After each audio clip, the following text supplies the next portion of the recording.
জকিগঞ্জে national life insurance company লিমিটেডের প্রশিক্ষণ ও ৩৫,৫০,০০০ টাকার দাবি পরিশোধ অনুষ্ঠান হয়েছে।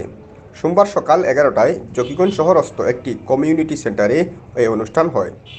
অনুষ্ঠানে প্রধান অতিথির বক্তব্য রাখেন ডিবিপি ও ইসলামী তাকাফুলের কেন্দ্রীয় সমন্বয়কারী GM হেলাল উদ্দিন।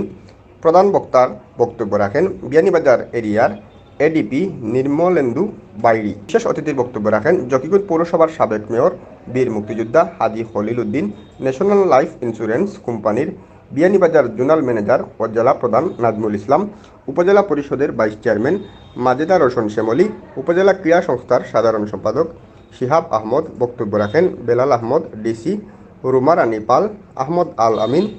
অনুষ্ঠানে স্বাগত বক্তব্য রাখেন ব্রাঞ্চ ম্যানেজার শিল্পী বেগম প্রমুখ। অনুষ্ঠান শুরুর আগে অতিথিবৃন্দকে ফুল দিয়ে বরণ করেন ইন্স্যুরেন্সের জকিগঞ্জ ব্রাঞ্চের দায়িত্বশীল বৃন্দ। আমাদের জকিগঞ্জের এক সময়ে জুন ছিল, কিন্তু দুর্ভাগ্যবশত এই জুনটা ফিরে গেছে। তবে ইনশাআল্লাহ আমি বর্তমানে যে প্রতিশ্রুতি দিয়েছি কোম্পানিকে এবং যে পরিকল্পনা নিয়ে কাজ করে যাচ্ছি, আশা করি ইনশাআল্লাহ অচিরেই এই জকিগঞ্জ জুন আবার ফিরে আসবে। এটা আমার আশা এবং প্রত্যাশা, এবং আমি ঊর্ধ্বতন কর্তৃপক্ষের কাছে আমি দাবি জানাচ্ছি যে জকিগঞ্জ জুন যেন আবার ফিরিয়ে দেওয়া হয়। আপনাদের সহযোগিতা পাইলে ইনশাআল্লাহ প্রতিটি জকিগঞ্জের জনগণবাসী যদি বিমার আওতায় আসে এবং আমাকে সহযোগিতা যেভাবে করতেছেন, প্রতিনিধি, সাংবাদিক এবং শিক্ষক এবং সুশীল সমাজ এভাবে যদি সহযোগিতার হাত আমাকে বাড়ান, ইনশাআল্লাহ আমি অচিরেই জকিগঞ্জ জোনের জন্য প্রস্তাব দিয়ে দিব।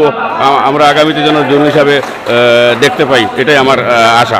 আমরা ইতিমধ্যে এখানে কিন্তু জোন করেছিলাম। জোন করার পর আমরা ব্যবসায়িকভাবে একটু পিছনে থাকার কারণে আমরা পরবর্তীতে এটা আবার অফিস হিসেবে নিয়েছি। ইনশাল্লাহ আবার এখন যেভাবে এই জকিগঞ্জের মানুষ জেগে উঠেছে, ইনশাল্লাহ আমরা আবার জোনে রূপান্তর করব। এটা আমার ম্যানেজমেন্ট, আমার মাননীয় চেয়ারম্যান, মাননীয় MD, ওনাদেরকে আমি বলবো যে জকিগঞ্জকে আবার যেন অন্তপক্ষে জোন হিসাবে ঘোষণা করা হয়।